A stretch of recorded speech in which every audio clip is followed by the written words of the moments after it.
محترم ناظرین، آج کی ویڈیو میں میں آپ کو بتاؤں گی کہ کیسے میاں اور بیوی ایک دوسرے کے جذبات کو ملحوظ خاطر رکھتے ہوئے صحیح اور پرفیکشن طریقے سے اپنی خواہش پوری کر سکتے ہیں۔ اس کے علاوہ میں آپ کو تفصیل سے بتاؤں گی کہ بیوی کو کیسے تیار کرنا ہے، کون کون سی جگہیں حساس ہوتی ہیں اور نفس کو کیسے ڈالنا ہے۔ بہت سے لوگ نفس ڈالنے کے اصولوں سے ناواقف ہوتے ہیں اور شریعت سے لاعلم ہونے کی وجہ سے غلط طریقہ اختیار کرتے ہیں، پھر شکوہ کرتے پھرتے ہیں کہ بیوی خوش نہیں ہوتی۔ جب بیوی خوش نہیں ہوگی تو وہ اپنی خواہش پوری کرنے کے لیے غیر مردوں سے ناجائز تعلقات بنانے کی کوشش کرے گی۔ تو ناظرین، اس مقصد کے لیے آپ کو 3 چیزوں کے بارے میں جاننا ضروری ہے، تبھی آپ اس کام کو صحیح طریقے سے سر انجام دے سکیں گے۔ نمبر 1، عورت کی ساخت، گرم ہونے کی کیفیت اور حساس حصوں کے بارے میں جاننا۔ نمبر 2، اپنے نفس کی ساخت اور کارکردگی کے متعلق جاننا۔ اور نمبر 3، نفس ڈالنے کا صحیح طریقہ کہ جس سے عورت مطمئن اور خوش ہو جائے اور ہمیشہ آپ کی غلام بن کر رہے۔ اگر جاننا چاہتے ہیں تو یہ ویڈیو مکمل دیکھیے گا۔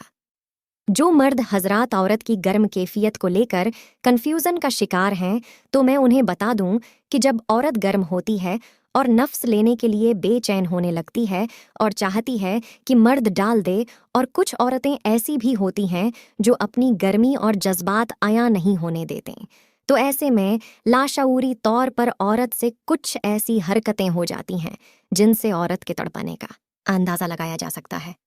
عورت جب گرم ہوتی ہے تو اس کا کھڑا ہو جاتا ہے، مطلب اندر کی جانب تناؤ آ جاتا ہے اور اندرونی سطح لمبی ہو جاتی ہے، سیم اسی طرح جیسے مردوں کا تناؤ آنے کے بعد لمبا ہو جاتا ہے۔ گرم ہونے کے بعد عورت 6 سے 7 انچ تک کا آسانی سے لے سکتی ہے۔ اب بہت اہم بات کہ سب سے حساس حصہ کون سا ہے، تو میں آپ کو بتا دوں کہ چڑیا کے باہر تھوڑا سا اوپر مٹر کی شکل کا دانہ ہوتا ہے، یہی دانہ اندر کی جانب بھی ہوتا ہے، مطلب ایک سائیڈ باہر اور دوسری سائیڈ چڑیا کے اندر 2 سے 3 انچ اندر کی جانب ہوتا ہے، اور اس کی لوکیشن اندر کے رخ 2 سے 3 انچ اوپر والی دیوار پر ہوتی ہے۔ یہ حصے حساس ترین ہوتے ہیں، ان پر رگڑ آنا ضروری ہے ورنہ کوئی فائدہ نہیں ہوگا، اور انہیں کی رگڑ سے عورت کو مزہ آتا ہے۔ زیادہ اندر داخل کرنا یا پھر جھٹکے مارنے سے عورت پر کوئی اثر نہیں ہوتا جب تک کہ ان چیزوں کو رگڑا نہ جائے۔ یہ آسان سا ٹرک ہے کہ آپ نفس اندر ڈالیں یا انگلی اگر 2 سے 3 انچ اندر والے دانے اور باہر والے دانے کو نہیں رگڑیں گے تو اسے کبھی مزہ نہیں آئے گا۔ اب آتے ہیں دوسرے مرحلے کی جانب، جو کہ آپ کے نفس کے متعلق ہے۔ ناظرین، نفس موٹا کرو، سائز بڑھاؤ یا لمبائی زیادہ کرو، یہ سب باتیں مردوں کی ذہنی کیفیت کو الجھائے رکھتی ہیں، کیونکہ ان کے دماغ میں یہ چیزیں بیٹھ چکی ہیں کہ جب تک نفس اندر گہرائی تک نہیں جائے گا اور جب تو زور زور سے جھٹکے نہیں دیے جائیں گے یا پھر نفس موٹا نہیں کریں گے تو عورت کو مزہ نہیں آئے گا۔ یہ باتیں 100% غلط ہیں۔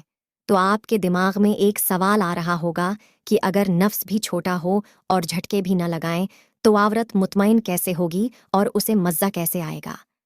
تو میں آپ کو بتا دوں کہ نفس جیسا بھی ہو سب چلے گا، بس آپ کو نفس ڈالنے کی ٹیکنیک آنی چاہیے، جو میں ابھی آپ کو بتانے والی ہوں۔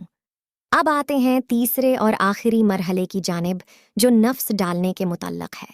ناظرین، ایک بات دھیان میں رکھ لیں کہ نفس ڈالنے سے پہلے پیار اور محبت کی باتیں کرنا بہت ضروری ہوتا ہے، پھر آہستہ آہستہ سینہ دبائیں اور چوسیں اور پیار کریں، مطلب آپ کو تھوڑی محنت ضرور کرنا چاہیے۔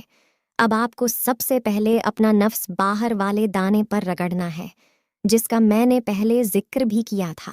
تھوڑی دیر رگڑنے کے بعد نفس اندر داخل کریں۔ اب آپ کو 2 چیزوں کا خیال کرنا ہے کہ جھٹکے نہیں لگانے، بلکہ کوشش کریں کہ جھٹکے کم سے کم لگائیں اور ساتھ ہی نفس باہر نہ نکلنے پائے، مطلب نفس کو لگاتار اندر رکھنا ہے۔ دوسری چیز یہ ہے کہ نفس اوپر والی دیوار سے رگڑا جانا چاہیے جہاں دوسرا دانہ ہوتا ہے، جس کا ذکر میں پہلے کر چکی ہوں۔ نفس سیدھا نہیں رکھنا بلکہ اس کا رخ اوپر کی جانب کرنا ہے۔